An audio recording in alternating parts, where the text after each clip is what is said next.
Okay, ladies and gentlemen, we're about to start. Welcome to the Central Asia-Caucasus Institute's forum, online forum, which today will discuss the subject of the growing role of the South Caucasus in European energy security.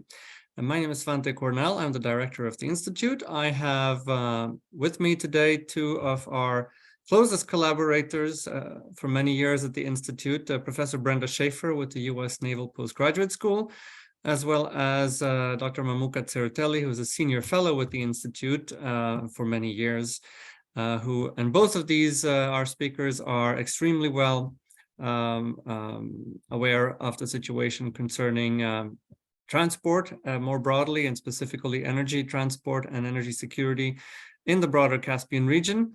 They have been working on these issues for 20 years, as of course, or more, as has the Institute. And it is particularly interesting to have this discussion at this time when issues, projects, ideas that have been going around in the expert community perhaps for 25 years are suddenly becoming spoken about and discussed in a totally different way among different people who previously may not have had a very large interest in those topics. Obviously, the reasons for this are several. If we look at the situation in the past several years, we see from several factors that make, both from the point of view of the producers and the potential and actual consumers of the energy resources of the Caspian region, a completely new situation. We tend to speak a lot about the demand side, the consumption side, in which case, of course, the most notable situation is that the interruption of European consumption of Russian-based energy resources as a result of the war in Ukraine is changing the energy landscape. We have seen, in spite of great hopes for energy diversification and green energy, the European countries resorting to burning coal in quantities never seen in a very long time, which suggests that the cleaner resources of the Caspian Sea might actually be very important from all kinds of perspectives, including environmental perspectives in Europe, believe it or not. We also have a producer perspective on these issues, of course, in which case not only the situation is not only connected to the problem with Russia, but there is a very rapidly changing view of Russia in the region, which I'm sure our speakers will discuss. But there is also the turmoil in Afghanistan following the chaotic US withdrawal, which of course is putting to rest for the time being even those very faint hopes that there would be an active effort to build energy transportation networks, whether it be for oil, gas, or electricity across Afghanistan into South Asia.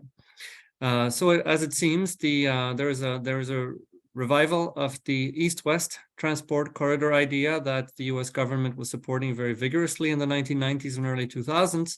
Obviously, to the extent to which the US government is actually doing this, there are some signals that this might be happening, but I'm hopeful that our speakers will discuss the extent to which this is happening and perhaps provide some insight as to how the US government could promote and in which way they could promote these transportation corridors and what they mean.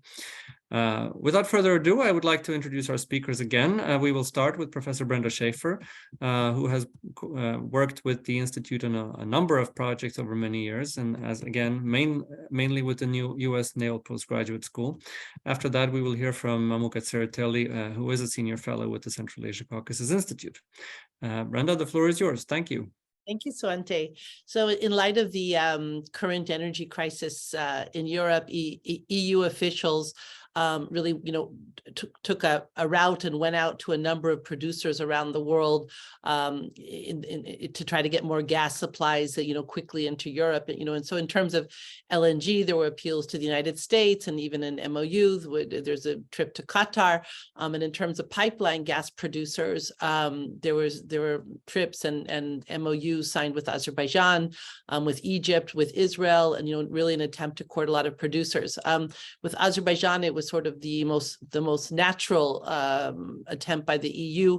One, because you have existing infrastructure. Basically, you have, you know, a pipeline system that goes from Azerbaijan's fields in the Caspian through Azerbaijan, Georgia, Turkey, Greece, Albania into Italy. So you don't have any, you know, sort of very few infrastructure challenges. The Southern Gas Corridor was built scalable, so it's very easy to increase its capacity.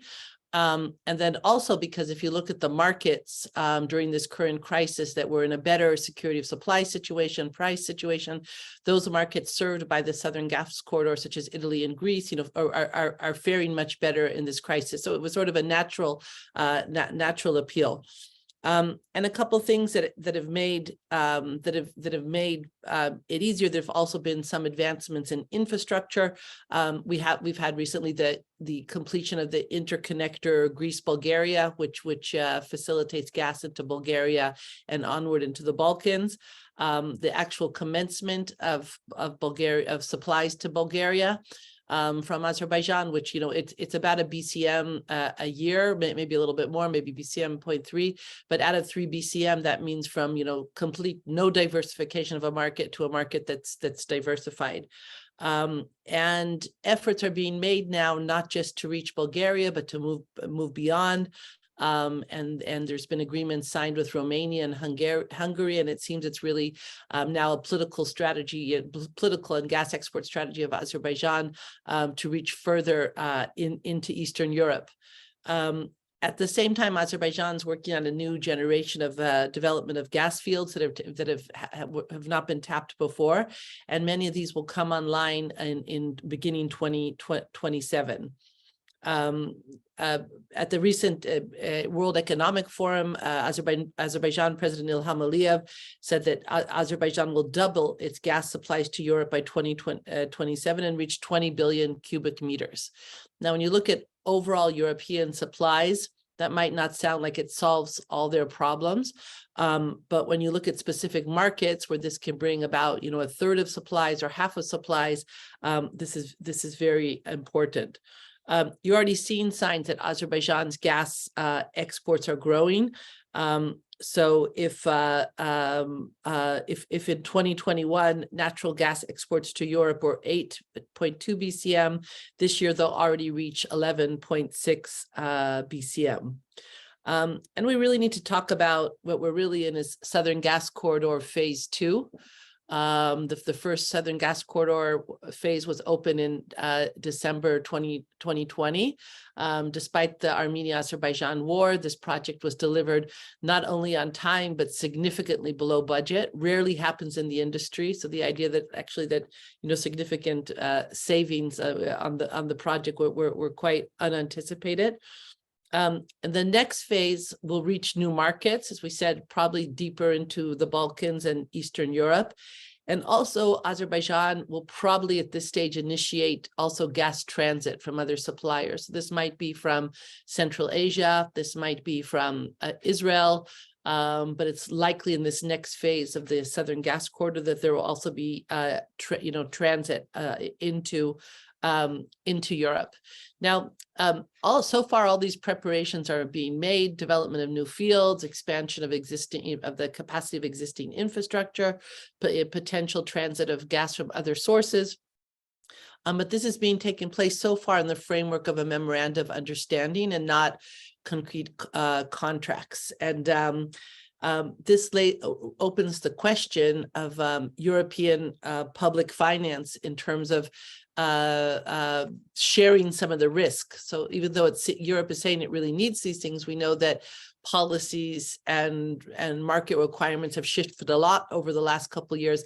As you pointed out, Dr. Cornell, at the beginning, coal right now is more attractive in Europe than natural gas, almost paradoxically, because coal you can increase imports without sort of a commitment to coal, where natural gas, despite having very little impact on air pollution, much lower emissions than coal, requires a longer term commitment to gas, and therefore it's politically much more visible in Europe. So far, Europe has not changed its policy on public finance for fossil fuel projects, including natural gas, and this would probably is needed for Europe to really get more gas into Europe, whether it's from Azerbaijan, from Israel, Egypt, other sources. At the same time that more Azerbaijani gas is being pursued, we're seeing that Turkey's natural gas field, Sakarya, will probably come online this year, and this may free up more Azerbaijani gas for import into Europe, or this may replace some of Turkey's gas imports from Iran, which have been relatively unreliable over recent years.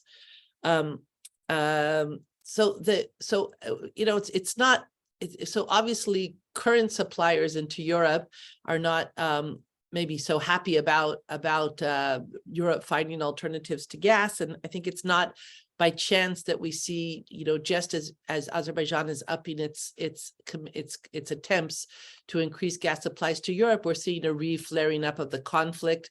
The first sign was in September 2022, when Moscow sends a Russian citizen oligarch, Ruben Vardanyan, shows up in Karabakh. Obviously, when he made it through the check post of Russian so-called peacekeepers, it was obvious that this Russian citizen was entering Karabakh. Sets up there, starts to try to increase activity of Karabakh Armenians not to accept any peace plans that Armenia is negotiating. This is at the same time that the US and Europe have made quite significant progress on peace negotiations between Azerbaijan and Armenia. And thus, Russia needs to derail this peace plan for a number of reasons. One, to keep control over and coercion over Azerbaijan and Armenia, but also to upset some of these new gas export attempts or efforts. And I think it's not by chance that we're seeing this current escalation, which yesterday led to the death of five soldiers, Armenian and Azerbaijanis, yesterday, with Armenians trying to smuggle in additional arms and fighters into Karabakh, meaning that we're seeing an escalation. Of course, Russia has a strong interest in this escalation in order to again, to preempt some of these energy attempts that could alleviate the Russian pressure in Europe. If we look back at these projects, and as Svante pointed out at the beginning, the Central Asian Caucasus Institute and Mamuka and Svante personally have been quite involved in researching and analyzing the meaning of these, East-West corridors and projects, from their inception, from the beginning of the Soviet breakup.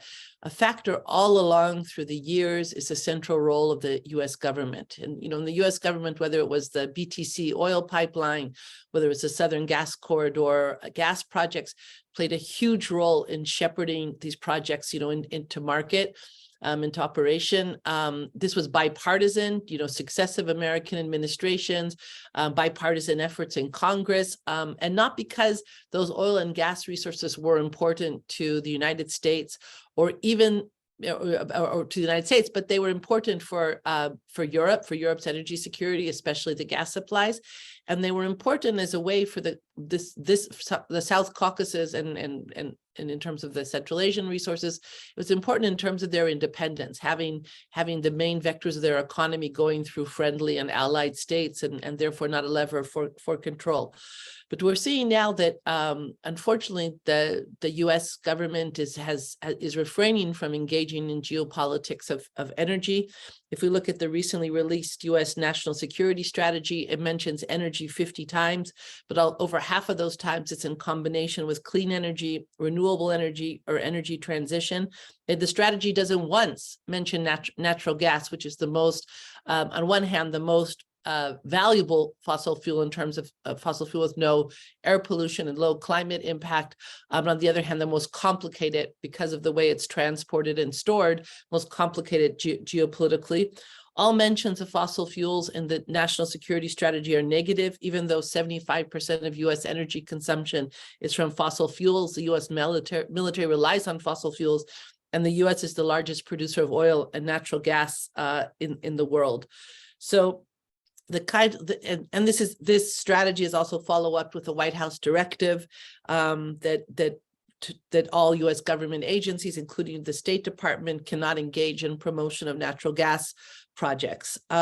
So quite opposite of the role that the United States played in the 1990s, which was really the leadership, shepherding, and really creating results. It's not clear under its current limitations if the US can play the same role. And as we said, the projects that the US did shepherd in, like the BTC, like the Southern Gas Corridor, have proven so valuable, immensely valuable for European and global energy security. So I think we need to think a little bit about that, the change in US role as well as we move forward in our discussion today. Thank you very much, Professor Shaffer, for that overview, of the situation. Mamuka, please. Thank you. 2 cents. Yes.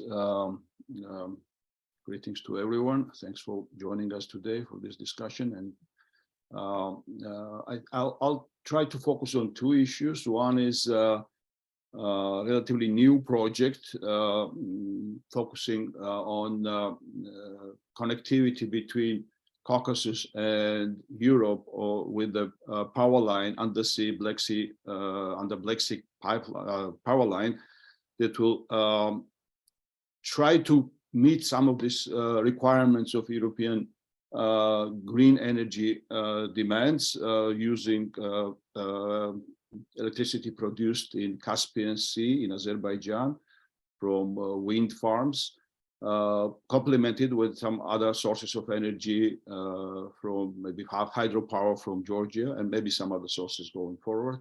And second issue I would like to focus on briefly is electricity market development and sector development in Georgia, because it plays important role. Sometimes we neglect that sector, but it plays a very significant role in not only domestic energy security of Georgia, but also as a transit country, as a potential for even further growth of transit potential of Georgia as an electricity transit country. But let's just echoing some of the points that Brenda mentioned.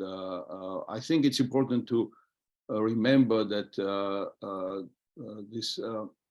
the developments of pipelines, developments of this both oil and gas pipelines and transit projects, as well as obviously the development of sources of energy in Azerbaijan. Those were market-driven projects, but diplomacy played a very important role in the process, and this reactivation of diplomacy related to South Caucasus, mainly coming from European Union, I think it's welcoming. European Union and some of the member countries of European Union. I think also it's important for the regional perspective.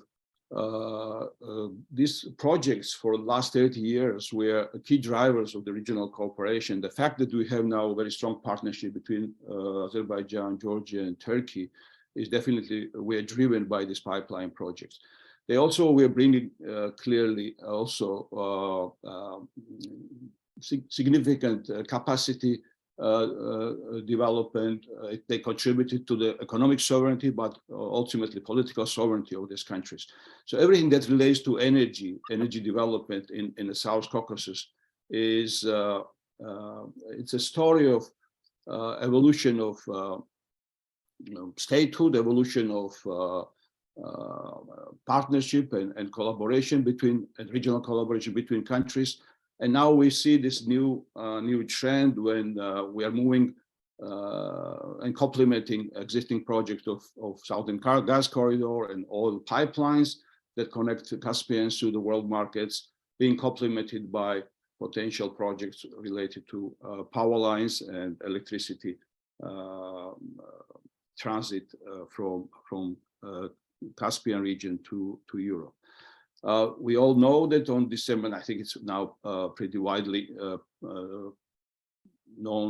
publicly known, that on December 17th, leaders of Azerbaijan, Georgia, Romania, and Hungary signed the agreement. Actually, it's still memorandum of understanding of undersea power line between Georgia and Romania, which is designed to transmit green energy from the mostly Caspian wind farms in Azerbaijan, but from other sources as well, to Europe.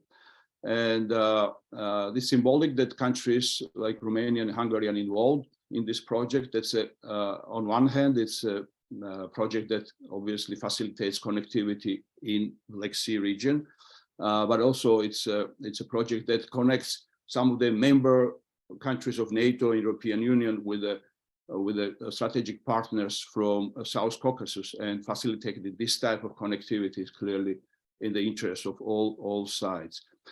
As mentioned by Brenda, Azerbaijan, as a producer of oil or natural gas, already plays a significant role in European energy security. But this new project gives additional opportunity for producers of clean energy to enter European market. Changing geopolitical realities in the region actually add additional element of urgency, but at the same time opening new opportunities for this type of energy connectivity between South Caucasus and Europe. Already it's been in discussion for some time how to connect additional sources of energy from South Caucasus to Europe, and this power line was under discussion for some time. But in order to move forward with a more kind of tangible discussion on this subject, Georgia initiated a project with the World Bank on pre-feasibility study of this potential project, and results of this pre-feasibility study proved that this project is viable and could have commercial consideration, because as Brenda mentioned, there is a limited commitment of public funds to energy-related projects, while green energy is more attractive to policymakers than every other project. But still, element of commercial viability is important in this conversation. Later, by already last year, Georgia also requested World Bank to start exploring feasibility of this project on the feasibility study level, and Georgia initiated this new loan from the World Bank to present not just commercial aspects of feasibility of this project, but also technical feasibility of this project. Any undersea project requires definitely very significant analysis, not only on the commercial side, but also physical, geographic, climatic, and other considerations. And this is what is being done currently under the project of the World Bank. It's not an easy from technical point of view project, obviously. Black Sea is not an easy area for operations, for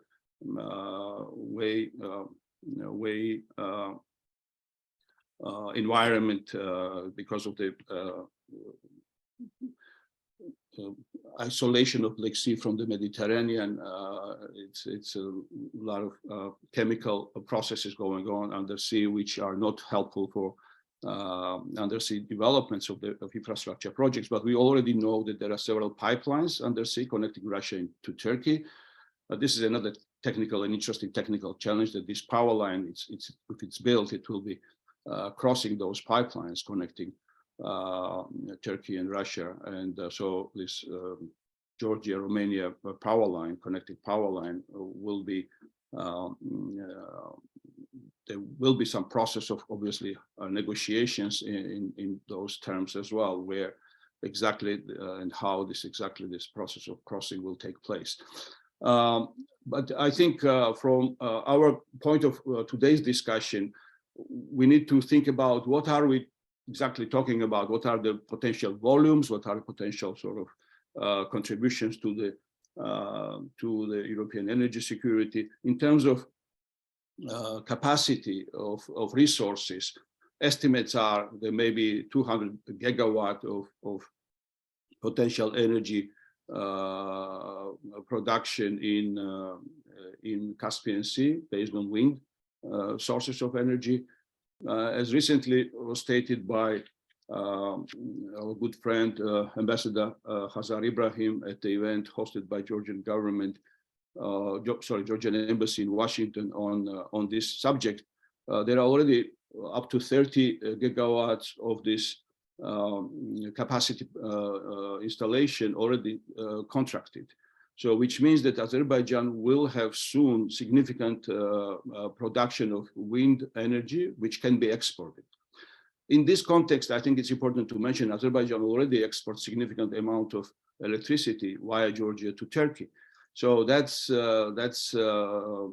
its existing reality, and that relatively less known fact is also, I think, important to be discussed. Obviously, there will be questions about where else other maybe additional sources of electricity can come. Georgia has hydropower resources that can be also could contribute to this project as well as a source of another source of green energy, hydropower and renewable. And so that's in terms of scale, it will be less than resources that will come from Azerbaijan, but for the successful implementation of this project, every contribution to this power line development in terms of sources of electricity will be important. So from that perspective, I think Georgia's potential up to maybe 6 to 8 gigawatt of hydropower, additional power production capacity could be very important. Going forward, if settlement achieved between Armenia and Azerbaijan, that will obviously open opportunity for Armenia to be also very actively involved in some of the regional projects, including this power project with its maybe nuclear power, or maybe some other sources of electricity. And going forward, maybe Turkey as well could be contributing some of the electricity to this power line. So this is clearly a project with a very significant regional meaning. Fact that this agreement was signed in Bucharest when leaders of 4 countries were present, in addition to obviously with the President of the European Union attending this signing, indicates significance and importance of this project. Funding will be issue, but we'll see what will be the commercial terms of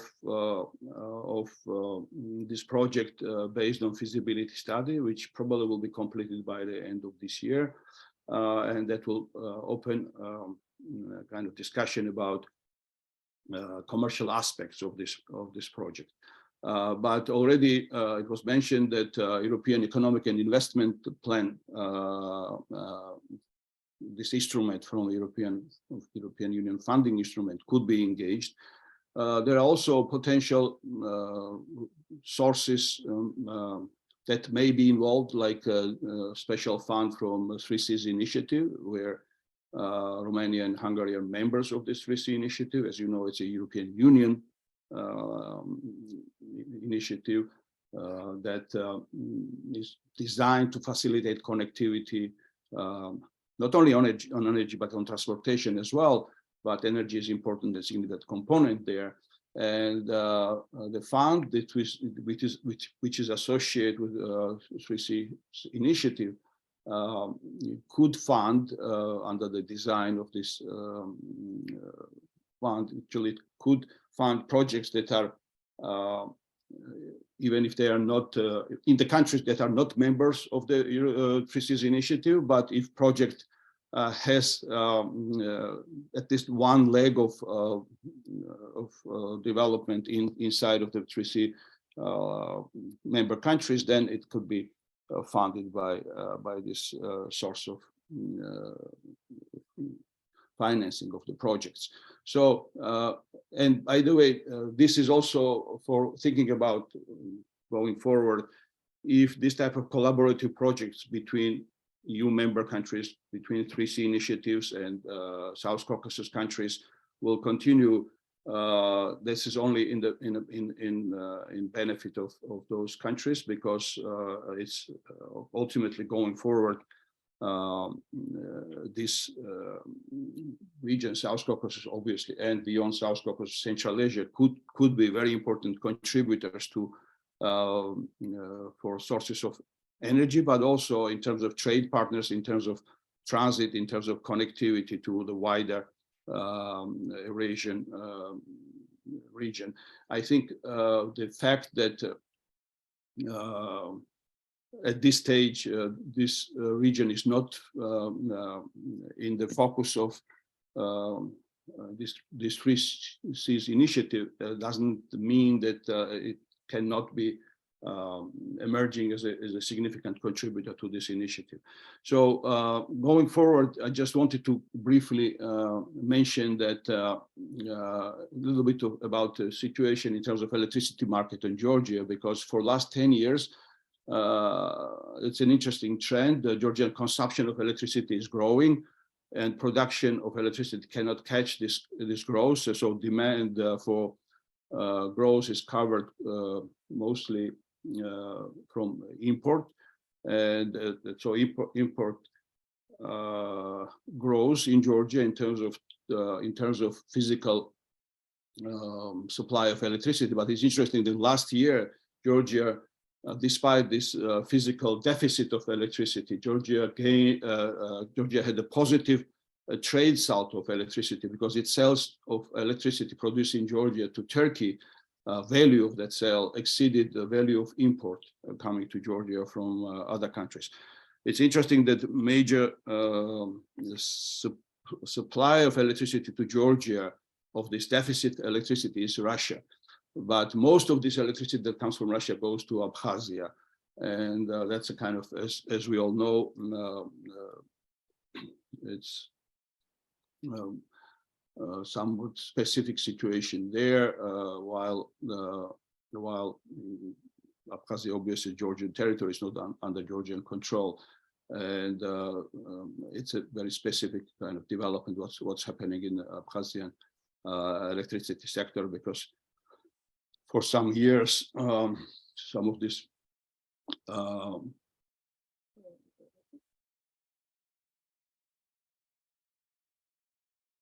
cryptocurrency production facilities were installed in Abkhazia and generating huge demand for electricity. And most of this demand was met by some of the Georgian hydropower production, but also by imported electricity from Russia.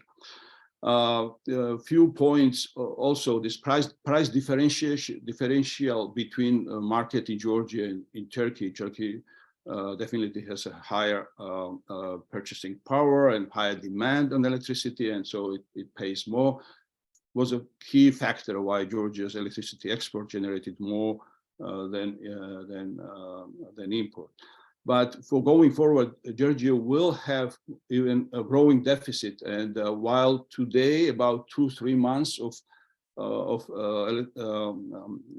during the late spring, early summer, are months when Georgia produces more electricity than it consumes. All the other months, about 10 months currently, Georgia needs more electricity than it produces. So, and this may even grow to 12 months if no additional capacity is installed. There are several major projects under consideration. There were some delays in the process in last several years, which require a special discussion and conversation.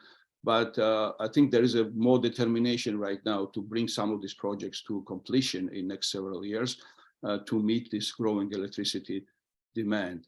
And last point I wanted to mention is that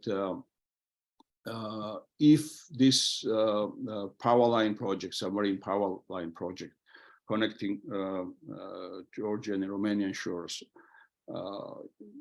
utilizing electricity, green electricity produced from Azerbaijan. For the success of this project, and I just want to echo again Brenda in this, there needs to be combination of different participating actors who will support this project from different ends. I mentioned this DFC fund. I'm sorry, the Three Seas Initiative funds. DFC is a very important component of this, and there were $1 billion committed to that fund, which is still, as my understanding is still not transferred. I think it's important to move forward with all those initiatives of collaborative efforts of making all these projects that are making European energy security viable, and in this process, supporting of countries of South Caucasus are very important, not only on the actual energy-related projects, but on the level of political support as well. Settlement of the Karabakh process, and achieving peace, which is acceptable for every party participating in the process, it will be difficult without strong involvement with the United States. And that, without that settlement, all these projects will still be challenged by occasional or maybe permanent attempt of destabilization coming from northern neighbor of our region, Russia. So I'll stop here. Thank you. Thank you very much. I would like now to invite the participants to send in questions or comments via the Q&A function. In the meantime, I would like to start the discussion perhaps by going into the question of large infrastructural projects, especially in the oil and gas sector. We know that the projects that were absolutely critical to the development of these countries and their connection with the rest of the world, particularly in terms of income streams that were independent and were not dependent on any larger external power, were completed, well, actually were launched almost 20 years ago, or probably even more than 20 years ago. And there has been very little in terms of new delivery of or new large-scale infrastructure projects. We have been waiting, for example, for what will happen to Kazakhstan's large oil and gas resources, or rather Kazakhstan's large oil resources, Turkmenistan's large natural gas resources. So the Eastern Caspian, if you will, is an issue that has not been resolved. The Western Caspian resources were taken care of in terms of the projects of the Baku-Tbilisi-Ceyhan pipeline, the Baku-Tbilisi-Erzurum gas pipeline. Trans-Anatolia pipeline is probably the most important in the last several years. Where do we stand in terms of new projects that will be able to bring the East Caspian resources to the world markets? Because there is a real risk that these resources will be locked up in the region where they are, because they don't have any obvious consumers to the north anymore. There is very little connection to the south. And of course, the option of only having China, we know from Turkmenistan's experience that China as your sole buyer of natural gas is not an ideal one. We know that governments have been careful because of potential blowback from Russia. We know that the multinational corporations have been cautious because they don't want to spend resources if they have functioning pipelines. We see in Kazakhstan, both the Kazakh government and the corporations may beginning to change the way they think. Where does this stand? Where would you say this stands now in terms of what's going on, particularly with Kazakhstan's oil and perhaps also with Turkmenistan's gas? Brenda, if you'd like to start. Sure. Yeah, you know, when from the beginning, the Azerbaijan's both oil and gas mega projects always envisioned that Kazakhstani and other Central Asian oil and gas would join these projects. So, as you know, BTC capacity is about a third larger than, sort of the average needs, export needs of Azerbaijan. There was let's say there's some peaks that would have filled the pipeline, but those could have been fulfilled by the Supsa, Novorossiysk, and and other pipelines from Azerbaijan. But it was built with larger capacity because there was a vision that one day Kazakhstani and oil would come, maybe some Turkmen oil. The same with the Southern Gas Corridor. At the time it was built, basically scalable to double its capacity with some, sort of easy with compressors and some easy expansions. And the idea was always that clearly at some point, Turkmen and potentially other Central Asian gas would come. So it was in the vision. At the time, I think it's really important to remember the atmosphere with both of these projects, pipe dreams, why do they have to be so long? It's not necessary, sort of this neoliberal idea that is, if Russia's involved in the revenue for pipelines that go through Russia, they'll actually, never undermine it. And clearly that geopolitical needs and toolbox of Russia and other countries means that you can't just think about purely commercial, considerations, and that countries will use, energy to promote their geopolitical interests, so sort of revenue from transit, what wasn't enough to sustain them. So, I think we are looking at a different era where maybe that capacity needs that were envisioned. I mean, we're already seeing Southern Gas Corridor was completed in 2020, and the idea of that at some point that capacity would be needed. We're already seeing European need for that capacity, and and already shepherding in additional gas from Azerbaijan. The question really would be, is the status of Turkmenistan gas, always very, very complicated. But I think there's been steps that are pretty unprecedented. If we can recall, the meeting with attendance of Turkish President Erdogan and Azerbaijani President Aliyev in Ashgabat, signing together a memorandum of understanding. And I think the whole rise of the Organization of Turkic States, which you could maybe say in the past was more like a cultural organization, but now with having bilateral agreements between Turkey and the different members, so essentially sort of a strategic component is emerging. I think this will also facilitate energy trade on the east-west, from Central Asia through the South Caucasus into Turkey and into Europe. So it is a different era, but clearly, the Central Asian countries still have many, if you see, for instance, the current flare-up in Karabakh, it's very clear, Russians' interest in this flare-up. I'm sure these kind of moves, give second thoughts to Kazakhstan, Turkmenistan. They see that Russia is willing to use conflict as a way to try to deter these new energy flows. So it's will continue to be complicated, but it's probably more advanced than it's ever been. Mamuka, your thoughts? Yeah, very briefly, we have not mentioned that this war and Russian invasion to Ukraine and outcome of that war will have very significant impact on the many different decisions that Central Asian governments will make going forward. And I think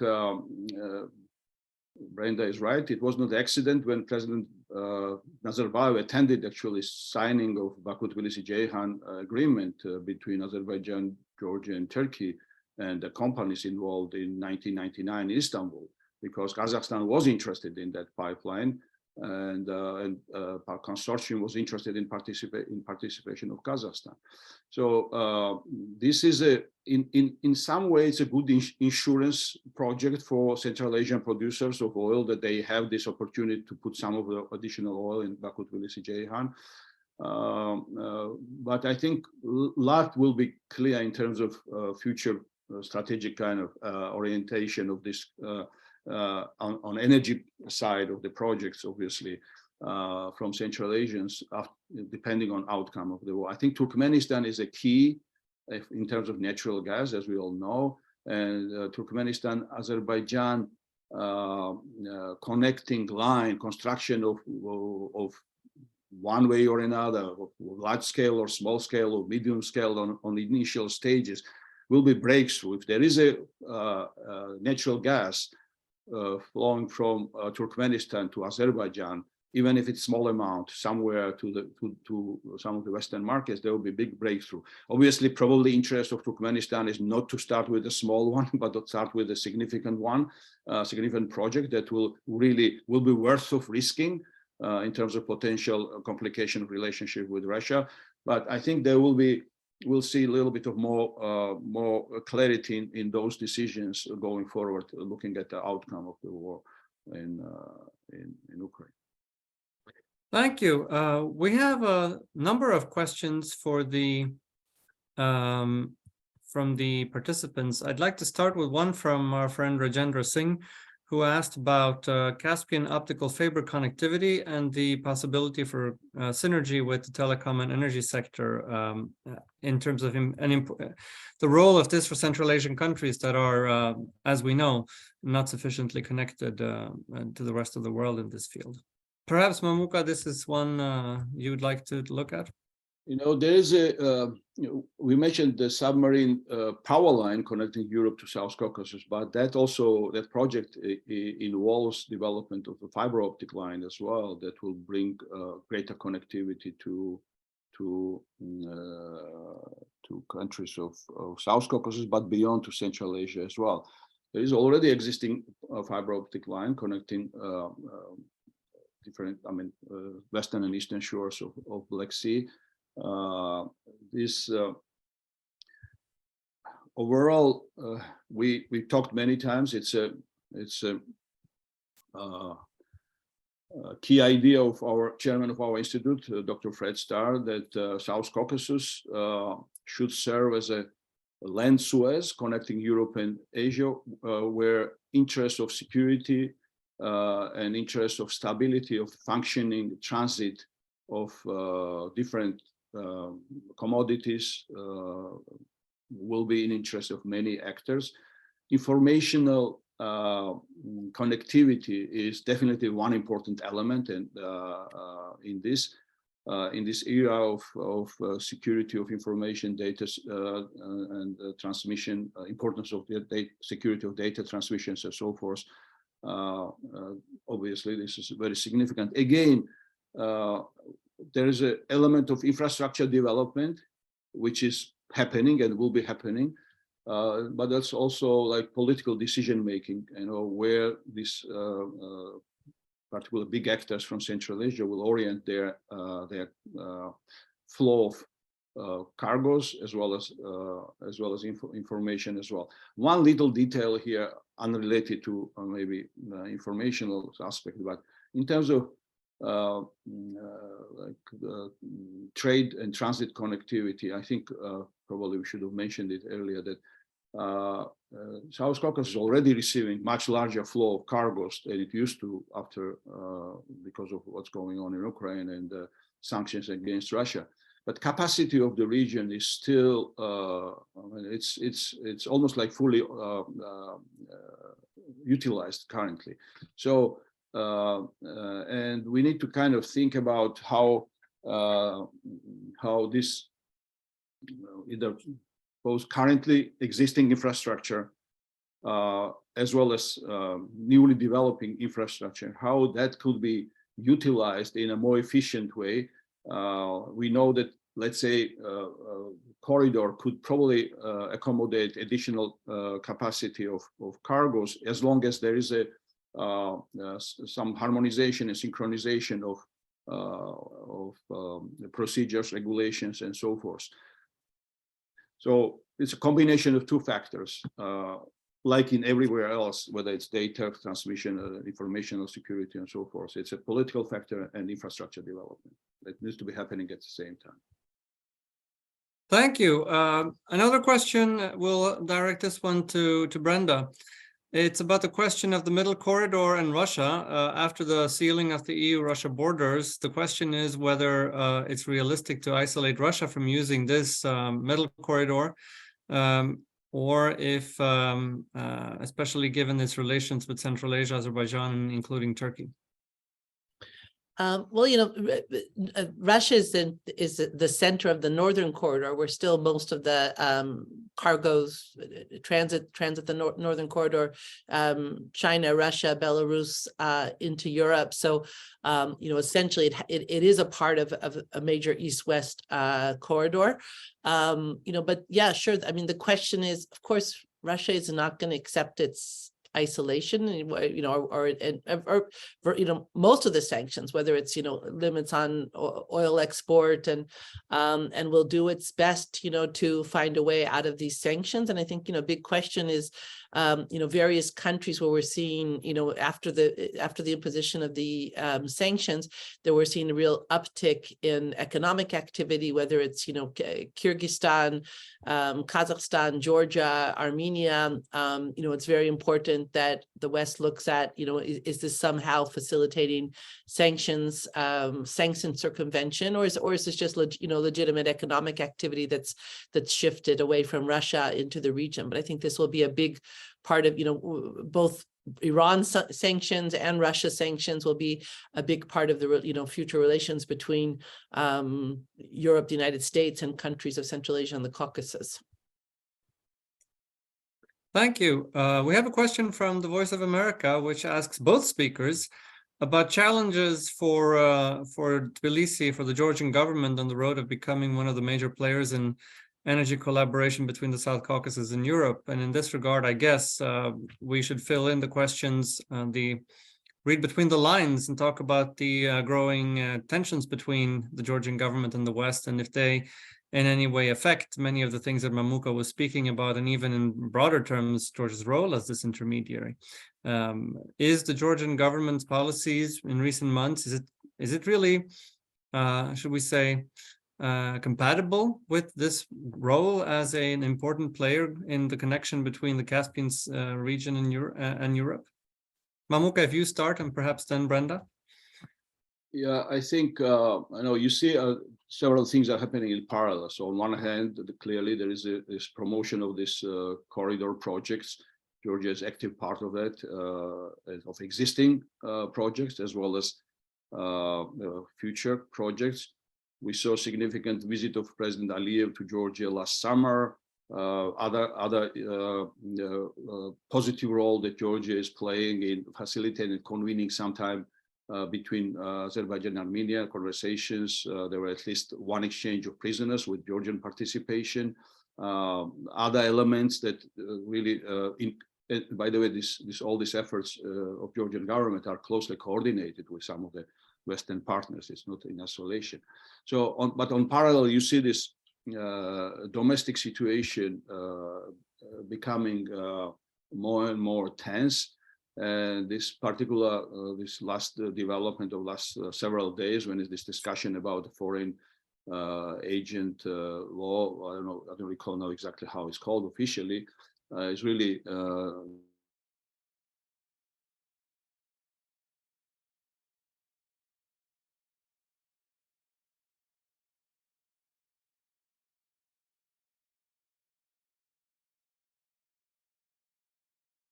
for the democratic intentions or developments are known. Let's say it's a Russian and, by the way, Hungary as well, is mentioned frequently in this context. So I think this, if whatever the intentions of this authors of these laws are, clearly it already generated huge negative reaction from international community. I don't know any partner organization or country who didn't make statement about this particular law and situation around it. Also, all the people who were involved in the development of these pipelines in the past, all the former government officials, kind of veterans of Georgian diplomacy and so forth, are strongly condemning this draft law. Technically, it's initiated by small group of parliamentarians, but nobody believes that this is not in some kind of coordination with a larger political kind of, government-led group. So I think I have my own opinion on certain things that maybe not kind of fits in the mainstream view on what's happening in Georgia. I think that a lot of things are internal, a lot of internal political power struggles are translated as geopolitical struggles. But in this case, when perception of the rest of the world is that this is bad for Georgia, it's bad for Georgian people. By the way, it will be bad for me personally as well if that law is adopted, because like for probably more than half of the Georgian population, because everyone has some kind of sources of income, maybe, or some kind of sources of funding from outside of country, and that translates into very negative. This using the term agent in the Georgian reality reminds people bad experience of 30s of Soviet times. So from that perspective, I think whatever the, again, reasons of this law are, I'm very optimistic, hopeful, and also optimistic that this law will not be accepted. But I think just to describe the complexity of situation, on one hand, this development where Georgia is acting as a reasonable and responsible actor in regional projects, and these projects are advancing and moving forward. At the same time, this internal situation is getting worse and worse. Thanks. Thank you. Brenda, do you have any thoughts on what Georgia could do to, what should it do to play this role as a major energy link between the Europe and the Caspian region? I think Mamuka did a great job on this, so I'll wait for the next question. Okay, we only have a few minutes left. I think the question there is a question about the situation in Hungary and its diversification from Russia. I'm afraid that's a little bit out of our context unless our speakers absolutely want to answer it. There is a question about China's dominance in the broader region and the projection for critical raw material exploitation in the region. Is this anything any of you has any experience with and would like to address? Maybe I'll just say very briefly that probably China's presence is more visible in Central Asia than in South Caucasus, and maybe we should focus one of our future events on these issues, like how again, changing geopolitical realities may attach Central Asian countries closer to China, and what type of dependency may emerge from that point of view. But this flow of, if you talk about energy, we see that most of the energy from Central Asia, as well as obviously from South Caucasus, is moving towards westward. So it's designed for Western markets where prices are higher, reliability is higher. For the producers, energy security perspective, Western markets are much more attractive than China. So, and in this process, I think this will remain as a priority for Central Asians. In terms of other resources, I think it's a subject of another conversation. We are about to run out of time. Is there anything any of you would like to add? When we will, or should I put it this way, will we and when will we see a major pipeline across the Caspian? That's what everybody wants to hear. Brenda. I think for sure, intra-Caspian, connecting a fields within the Caspian is quite doable and probably doesn't have the geopolitical risk of a geopolitical and commercial risk of a true trans-Caspian pipeline. So I think, yes, it's highly likely we'll see a lot of or some elements of intra-Caspian interconnection of fields. Thank you, Mamuka. I think without very strong commitment and support from United States and European Union, significant Trans-Caspian project cannot emerge.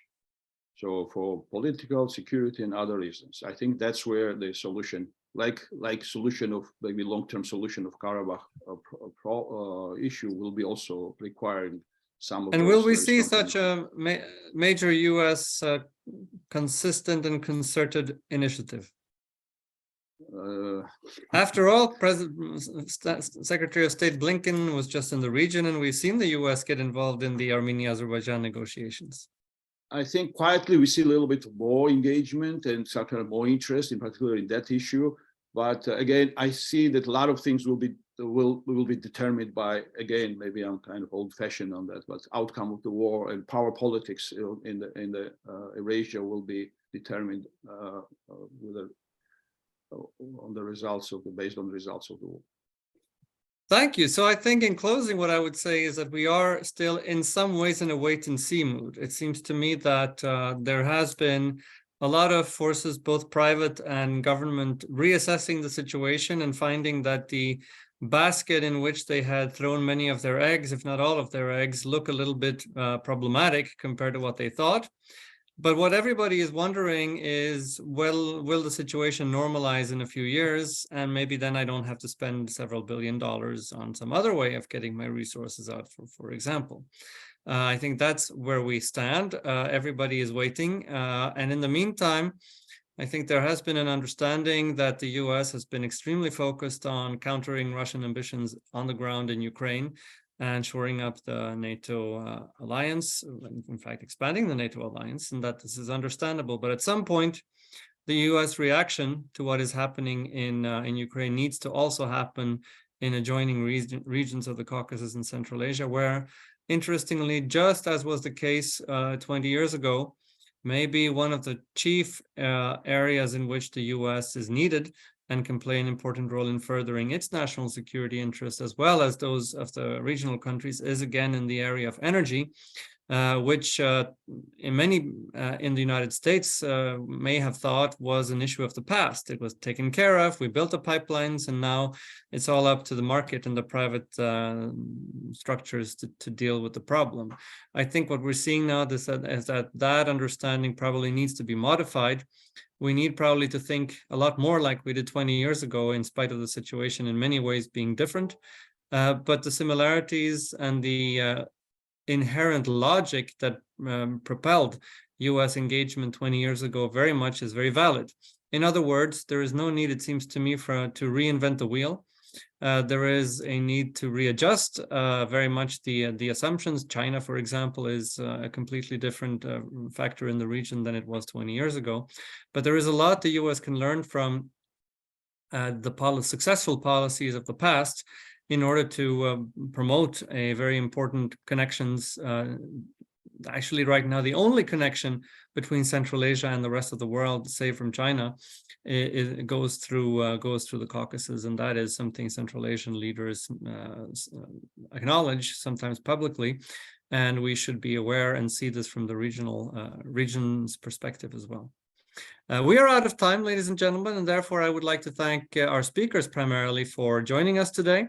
I'd also like to thank our participants for their attention and for their questions. And we hope that you will tune in very soon again for another forum at the Central Asia Caucasus Institute. Thank you. Thank you. Thank you. Thank you.